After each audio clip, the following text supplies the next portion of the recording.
Hey everyone, welcome back to another mini-sode of the Ethical Consumer Podcast. In this mini-sode, I'll be talking all about different types of toothpaste swaps that you can make. If you're aiming to lead a more plastic-free or waste-free lifestyle, I think you'll find this episode really enjoyable. If you've been considering swapping out your plastic toothpaste tube and you're not really sure the direction you want to go in, keep listening. But before we get into that, I do want to remind you, we now have a newsletter.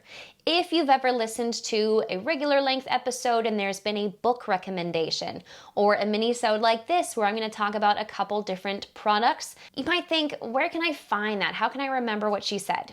A lot of those are going to end up in the newsletter. So go ahead and go down to the description here and you'll find the link for the newsletter. You can also always find this on our website. Now let's talk about toothpaste. I like to recommend when you're starting to make swaps, you start with an easy enough swap.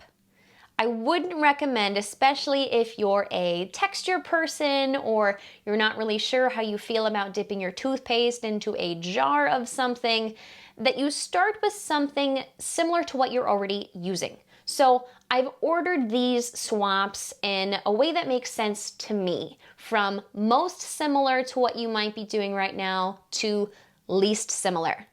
If you're using a plastic tube of toothpaste right now, switching directly to a do-it-yourself recipe that may or may not turn out the best might not leave you with a good experience and you might swear off plastic-free swaps altogether. So let's start with something sustainable for you and also a little more sustainable with the planet. Progress over perfection here. I also want to mention that when you are making these switches, you're able to use programs like TerraCycle to properly recycle the current toothpaste tubes and plastic toothbrushes that you're already using. Swap number one I would recommend is going to be David's toothpaste. One reason, because this looks very similar to your conventional store-bought toothpaste, and you can start to find it at some stores now, some physical stores.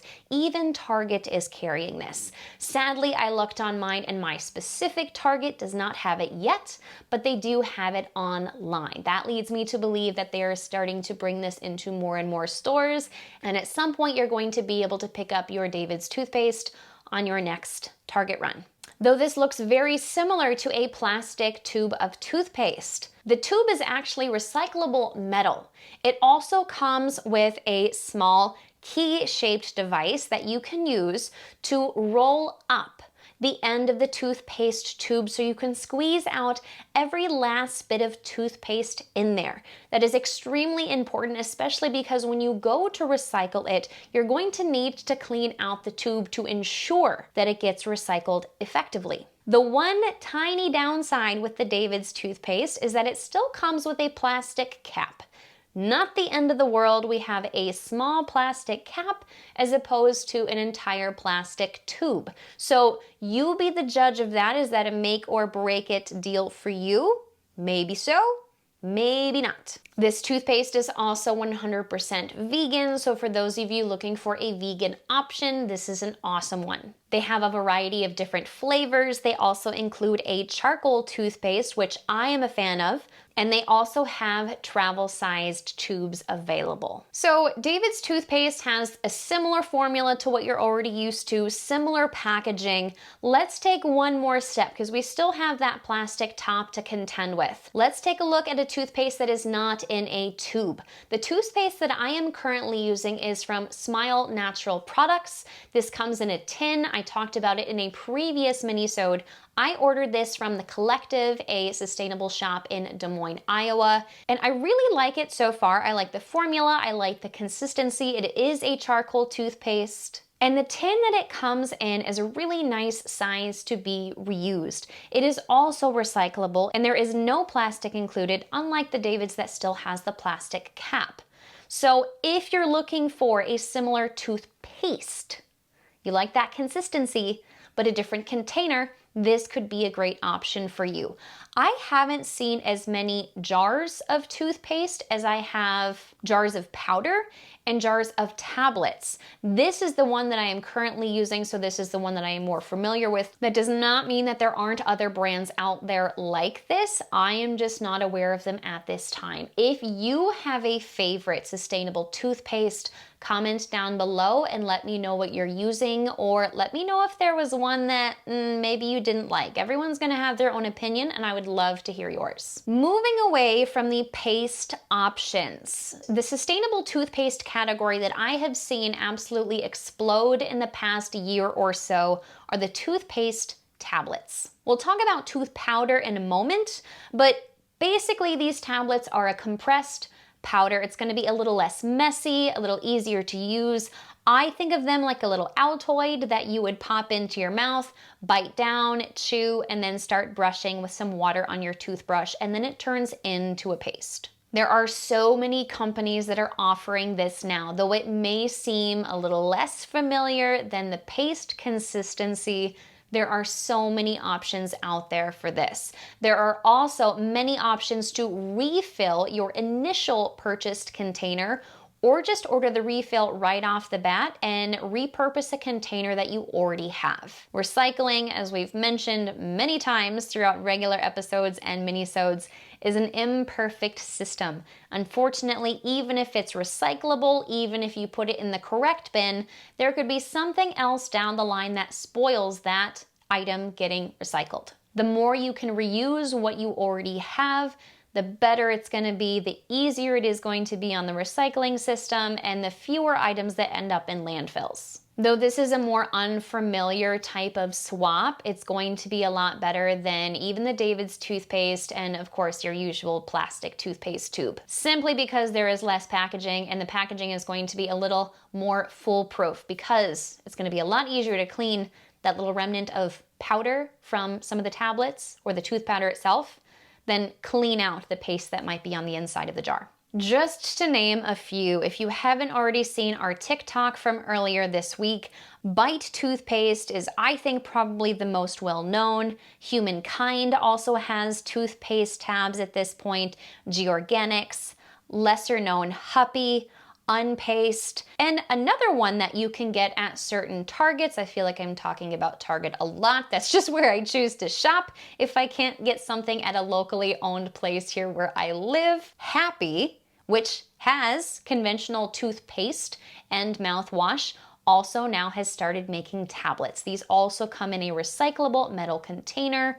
As far as I know right now, they do not have a refill program, so you are buying a metal tin every time you get your month or 2 months supply of toothpaste, but the tin is going to be a lot better than plastic. In addition to having toothpaste tabs, mouthwash tabs are also starting to become a lot more popular. These ones are pretty easy. Similar concept to the toothpaste tabs. You just drop a tablet in a very small cup of water, toss, swish, spit, the usual. You just get it in a compressed, dehydrated form instead of having a gigantic plastic bottle take up space on your counter. The next swap is toothpaste powder, or most places, most companies just call it tooth powder.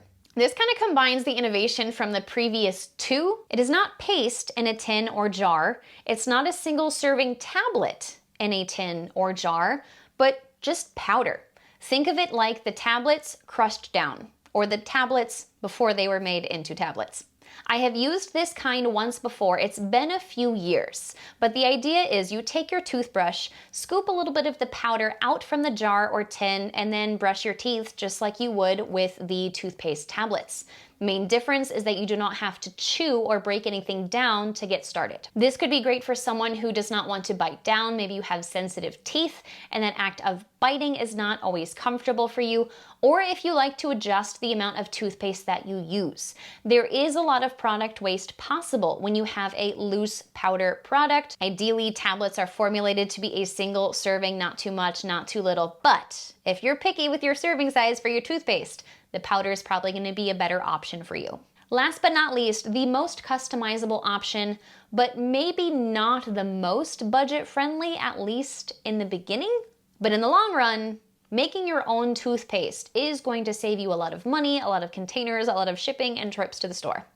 Most toothpaste recipes involve coconut oil, baking soda, perhaps activated charcoal, peppermint oil because everyone loves that peppermint oil taste, or a different flavor if you're not into peppermint.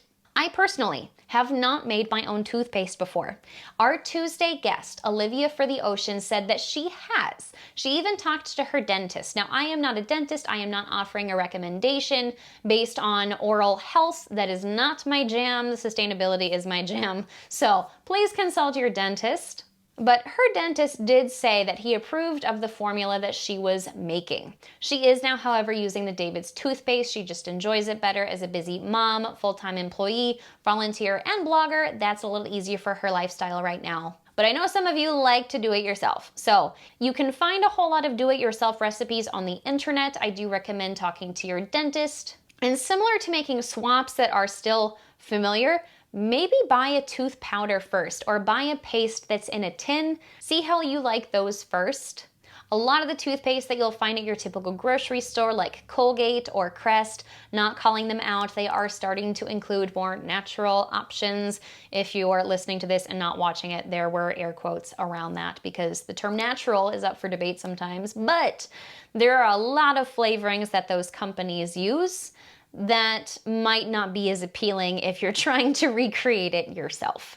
As always, use what you have, use up the toothpaste that you're currently using, use up the mouthwash, dispose of the containers as properly as you can, either using TerraCycle or recycling if it is applicable. I hope you found this episode enjoyable and informative. I know when I started to make swaps, I was really overwhelmed and there were not even as many options out on the market as there are today. Seems like everybody is coming out with a more sustainable option. There's definitely different tiers to that sustainability depending on the formula, the container, if you can buy it in store, if you can buy it online. So it's definitely something to work on. The last thing that we need to not be motivated to do is be brushing your teeth. So please still make your toothbrushing experience a good one.